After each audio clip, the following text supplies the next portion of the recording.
A powerful mafia boss thought he was slowly losing his sight until his maid leaned in and whispered, "You're not going blind. Your wife is swapping your meds." He almost silenced her for the insult, but seconds later, his wife appeared in the doorway, and the darkness finally became clear. Every day, the lion's empire grew more fragile as his vision faded. Doctors blamed a degenerative condition, stress, the weight of the underworld, and Jin Tae-gun believed them because the one person guarding his bedside most was his own wife, Han Tui-na. She organized his pills, served his tea, watched over his every breath. It looked like devotion. But in a dimly lit office, a woman the world usually ignores revealed a secret that would shatter a criminal dynasty, expose a lethal betrayal, and save a life moments before the shadows became permanent. What Lillian J. Kershaw witnessed in the dead of night would uncover a truth so disturbing, even a man who feared nothing wasn't prepared to face it. And when the mask of the perfect wife finally fell, it changed the fate of the underworld forever. Jin Tae-gun had spent 30 years building an empire out of shadows and iron, earning the title of the Lion by outlasting every predator in the Seoul underworld. He had survived assassination attempts, corporate betrayals, and street wars that would have broken a lesser man, believing his legacy was as untouchable as the marble floors of his penthouse. But now, the man who once commanded thousands with a single look found himself defeated by something he could not shoot or bribe, a creeping, milky haze that was slowly swallowing his world. It had started with a subtle flicker, a momentary blurring of the ledger lines during a late-night meeting that he had dismissed as simple exhaustion. Then came the dizzy spells, the world spinning like a top whenever he stood too quickly, and a persistent trembling in his hands that made even the act of pouring a drink feel like an admission of defeat. His doctors, intimidated by his status, spoke of business pressure and the natural toll of a life lived on the edge, yet Jin felt a cold, silent wrongness growing beneath his skin. As the shadows in the room deepened, he sat at his desk, fumbling with a small orange pill bottle. He remembered the days when he could see a trader's flinch from across a crowded warehouse. Now he couldn't even read the label on his own medicine. The vulnerability was a poison more potent than any drug, stripping away his dignity until he felt small and exposed. Every meal served by his wife, Han Tui-na, felt like an act of grace, yet he couldn't shake the heavy feeling in his chest, a locked door of fear that suggested his eclipse wasn't an act of nature, but a calculated strike from within his own walls. In the silence of his office, the lion realized that for the first time in his life, he was truly afraid of the dark. Lillian stepped closer, her movements as fluid and silent as the shadows she moved through every day while cleaning the vast, cold halls of the estate. She didn't look at the pill bottle in Jin's trembling hand. Instead, her eyes remained fixed on the doorway where the silhouette of Han Tui-na had just lingered. The air in the office was thick with the scent of expensive sandalwood and the sharp, metallic tang of fear. Lillian's voice was a mere breath against the boss's ear, urgent and weighted with the gravity of a whistleblower who knew the cost of her words. She told him of the sleepless nights she spent tending to the mansion's endless needs, and how she had seen the devoted wife moving like a ghost in the blue light of the kitchen at 3 in the morning. She described the chilling precision with which Nga would open the medicine cabinet, her delicate fingers unscrewing the caps of Jin's prescription bottles with a practiced ease that suggested this was no sudden impulse, but a long-conceived execution. Lillian recounted the sight of a small, unlabeled vial hidden inside a hollowed-out cookbook, a vial filled with a fine, translucent powder that caught the moonlight like crushed glass. With a steady hand, Na would tip the contents into Jin's daily capsules, discarding the original medicine down the drain with a cold, unreadable expression. Lillian had watched from the darkness of the pantry, her heart hammering against her ribs, realizing that the care the world praised was actually a slow-motion assassination. She had seen the wife smile to herself afterward, a sharp, predatory curve of the lips that vanished the moment she stepped back into the warmth of the master bedroom. As Lillian spoke, the details hit Jin with the force of a physical blow. She mentioned the exact sound of the glass clinking and the way Nga would wipe the counters afterward, erasing every trace of her presence. Lillian wasn't guessing. She had been the silent witness to a betrayal that turned his sanctuary into a trap. She risked everything to tell him because she had seen the lion's strength being bled away drop by drop, and she knew that if she remained silent, the next moonless night might be his last. The room felt colder now, the silence between them ringing with the realization that the most dangerous enemy Jin Tae-goon ever faced didn't carry a gun, she carried his morning tea. The heavy silence that followed Lillian's revelation was shattered by the soft, almost imperceptible sound of silk brushing against the hardwood floor. Jin froze, the tremors in his hands instantly replaced by the icy stillness of a predator sensing danger. From the doorway of the red-lit room, Han Thuy Nga appeared, her face a perfected mask of serene concern that made Jin's stomach turn. She stepped into the office, the dim lighting casting long, jagged shadows across her elegant features, making her look less like a wife and more like a specter haunting his final days. "Jin, you didn't finish your tea," she murmured, her voice a soothing melody that now sounded to him like the rattling of a venomous snake. She approached the desk, her eyes flickering toward Lillian with a cold, dismissing glance, before settling on Jin with artificial tenderness. "And you look so pale. The doctor said you must avoid stress at all costs." She reached out, her cool fingertips brushing against his forehead, and Jin had to fight the primal urge to shrink away from her touch. He realized with a shudder that this gentle gesture was likely how she checked to see if the latest dose was taking effect. Na immediately began crafting a narrative of absolute isolation, gently suggesting that the pressures of the organization were too much for his delicate state.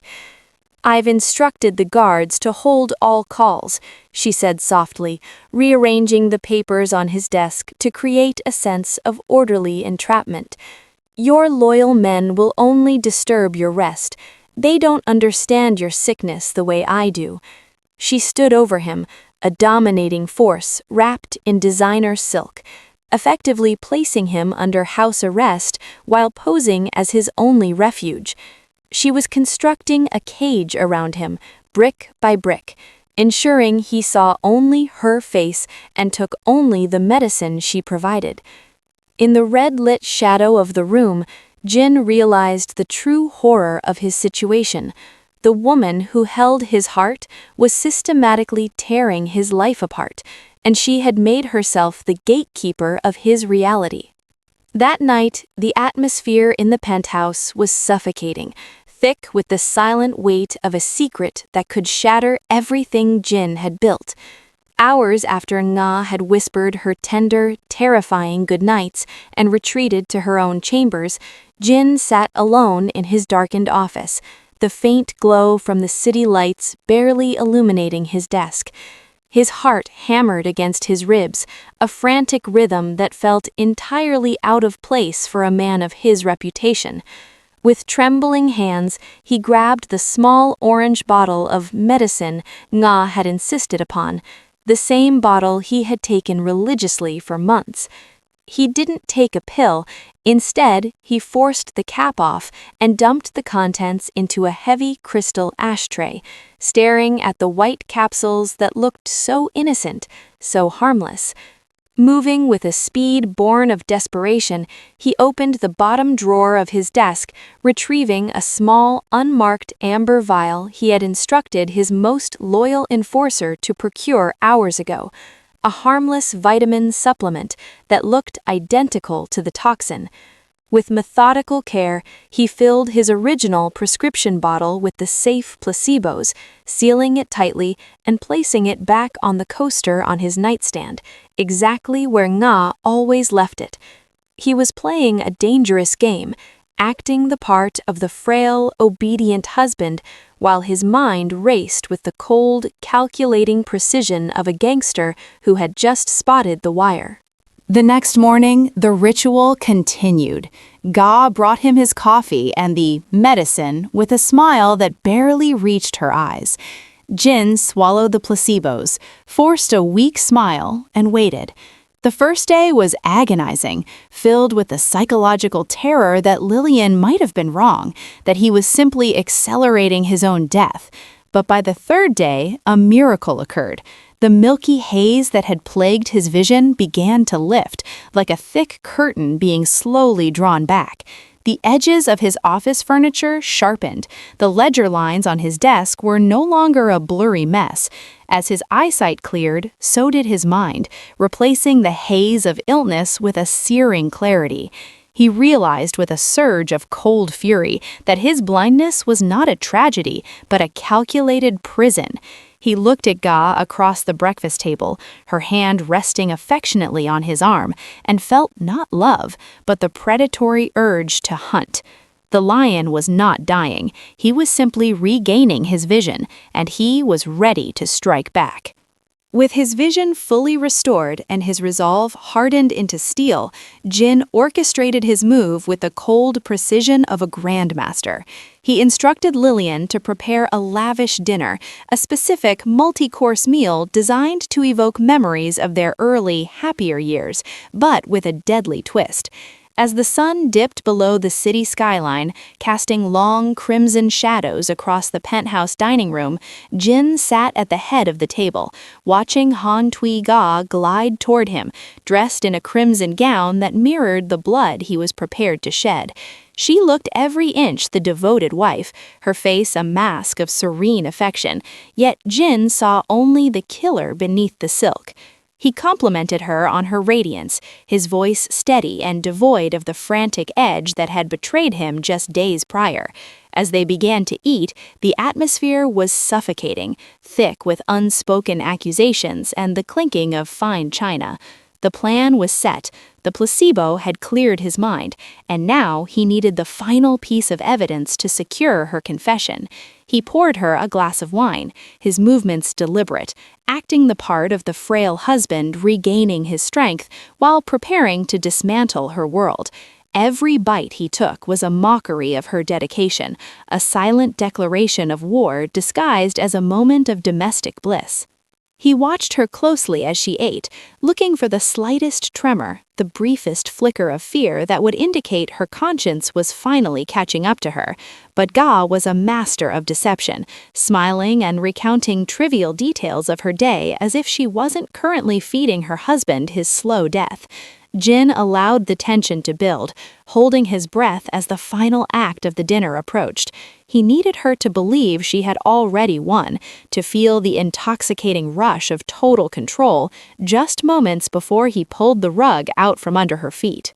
In the quiet, opulent room, the lion waited, not with rage, but with a cold, calculated calm, ready to turn the table on the woman who had sought to bury him. The heavy, opulent atmosphere of the dining room became stifling as the final course was cleared away. Jin sat back, watching Han Tui Na pour herself another glass of wine, her movements fluid and devoid of the nervous energy that had once tipped him off. He waited until she took a sip, her eyes meeting his with an unsettling, calm confidence, before he spoke. "Do you know, Na," he began, his voice low and dangerously smooth, "it is truly remarkable how a man can be blinded by love only to have his sight restored by the very truth he was trying to ignore." Her smile froze, the glass halfway to her lips as the shift in his tone registered. Jin stood up slowly, not with the agonizing fragility he had feigned for months, but with the deliberate, menacing grace of the lion reclaiming his pride. "I know about the powder, Na," he said, watching with clinical fascination as the color drained from her face, leaving her looking fragile and suddenly painfully mortal. "I know about the hollowed-out cookbook, and I know that for every dose you gave me, a little piece of our life died. The mask didn't just fall, it shattered. Na dropped the wineglass, the crystal crashing to the floor, splashing red across the white rug like blood. She began to laugh, a hysterical, jagged sound that filled the silent room.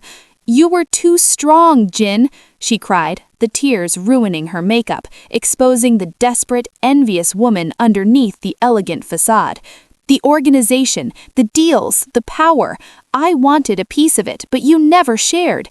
I needed you weak so you wouldn't see me bringing my own people into your business, so you wouldn't see where all the money from the accounts was actually going." She took a frantic step toward him, her hands trembling, no longer the composed caregiver, but a desperate thief caught in the act. "I didn't want you dead, I just wanted you reliant. I wanted a husband who couldn't see my lovers in his own bed, a boss who couldn't see his empire being hollowed out from the inside." The confession poured out of her, a torrent of greed and resentment that stripped away years of manufactured devotion. Jin looked at her, seeing not the woman he had married, but a stranger who had been slowly dismantling his world, and for the first time he felt only a cold, hard detachment. The truth was out, and it was uglier than the haze that had once clouded his eyes. Jin stood unmoved amidst the wreckage of his dining room, watching Han Tui Na crumble into a heap of desperate sobs and ruined crimson silk. The detachment he felt was cold and absolute, a necessary shield that allowed him to see the situation not with the heat of betrayal, but with the chilling logic of a man who had reigned for decades through fear and respect. He ignored her frantic pleas, stepping over the shattered glass of the wine bottle to approach the antique desk in the corner of the room. With a steady hand, he pressed a concealed button, a signal that had not been used in years, a silent command that summoned the elite guards who had served him long before he knew the taste of betrayal. Within minutes, the room was filled not with the sound of panicked servants, but with the silent, disciplined presence of his loyal enforcers, led by his trusted right hand, King. They stood like statues, waiting for orders, their faces impassive as they surveyed the scene of the exposed traitor. Jin didn't need to explain the details. His cold gaze and the shattered wineglass told them everything they needed to know. He gave the order to remove Nga, and the guards moved with practiced efficiency, lifting the hysterical woman without a word, leaving the red rug stained with wine and broken glass. But as the door closed behind them, the true weight of the situation settled upon Jin's shoulders. The confession had not been completed. Nga had been clumsy, greedy, and fueled by petty resentment, yet the sophisticated toxin that had nearly blinded him required knowledge she did not possess, and the quiet theft from his accounts required access only a high-ranking member of his organization could provide. She was not working alone. Someone within his inner circle had sought to harness her ambition to facilitate his downfall, providing the resources for the slow-motion assassination. The lion felt a surge of cold fury, realizing that the traitors were not just in his bed, but in his boardroom. The Mafia's justice would not end with his wife, it was only just beginning, and this time the purge would go deeper than it ever had before. The chaos of the dining room had been meticulously cleaned away by the time Jin returned, leaving only the lingering scent of stale wine and the cold, oppressive silence of the manor. He stood in the dimly lit hallway, the haze entirely gone from his eyes, allowing him to see the opulent surroundings not with pride, but with a newfound, stark clarity. Lillian was there, waiting in the shadows near the kitchen entrance, her hands clasped tightly in front of her, dressed in the same stark maid's uniform she had worn for years. She looked down, her expression cautious, acutely aware that she had just shattered the world of the most feared man in the city. Jin approached her, his footsteps echoing in the quiet hall. He stopped directly in front of her, looking down at the woman who had risked everything to save his life. The power dynamics of the house had shifted in a single night. She was no longer a silent fixture in his home, but the one who had brought the truth to light. "You chose loyalty over comfort, Lillian," Jin said, his voice quiet but carrying the weight of a decree. You saw what my arrogance refused to acknowledge, and you acted when the people I paid for protection did nothing. He took a slow breath, realizing that in his pursuit of absolute power, he had overlooked the most valuable commodity of all, genuine integrity. With a gesture that surprised them both, he removed his heavy gold signet ring, the symbol of his authority, and held it out to her, not as a trinket, but as a promise. From this day forward, you are not a servant in this house, he stated firmly. Your loyalty is worth more than gold, and I will not risk losing it. You will be my advisor, the first person I consult, because you are the only one who truly looks at the world with clear eyes. Lillian looked at the ring, her eyes filling with tears, realizing that the invisible wall between them had finally broken. The lion had learned that true strength was not found in the fear he inspired, but in the trust he earned from the one he had ignored. The sun rose over Seoul, no longer a blinding glare to be feared, but a clear, bright affirmation of the new reality. Jin stood at the floor-to-ceiling windows of his penthouse, looking out over the city he ruled, his vision sharp enough to see the individual cars navigating the streets below. The haze was gone, replaced by a searing clarity that extended beyond his physical sight to the very heart of his organization. The purge had been swift and merciless, a necessary cleansing that stripped away the rot Han Tui-na's ambition had allowed to fester, leaving behind only those whose loyalty was proven not by words but by fire. He turned away from the window, his gaze settling on Lillian, who was organizing the morning's reports with a precision that bordered on uncanny. She was dressed in professional attire now, a subtle shift that marked her transition from a silent observer to the most crucial architect of his future. The penthouse felt lighter, the oppressive tension replaced by a quiet, disciplined efficiency. Jin felt the familiar weight of his power, but it no longer came with the bitter taste of paranoia. He had learned the ultimate lesson of the jungle. The sharpest teeth are not always in the mouth of the roaring beast, but often hidden within the gentlest embrace. The restructure of the shipping routes is complete, boss, Lillian said, without looking up, her voice steady and confident. Jin nodded, a small, genuine smile touching his lips. He understood now that true control was not about holding a leash, but about building a foundation of unwavering truth. He had almost lost everything to a blind trust that disguised control as love, but he had survived the poison. As he sat at his desk to sign the papers that would solidify his new, honorable chapter, Jin knew that while his empire was built on fear, its endurance would be built on the clear, honest sight he had fought so hard to regain. Moral lesson: true strength is not found in the fear you inspire, but in the trust you earn through honesty. The most dangerous enemies are often those closest to you, hiding behind a facade of devotion. Survival requires the courage to look past appearances and embrace the often painful truth.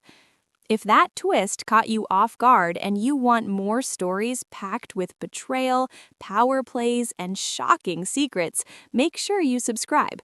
This is where loyalty gets tested, trust gets shattered, and nothing is ever what it seems. Hit subscribe and turn on notifications so you don't miss the next story.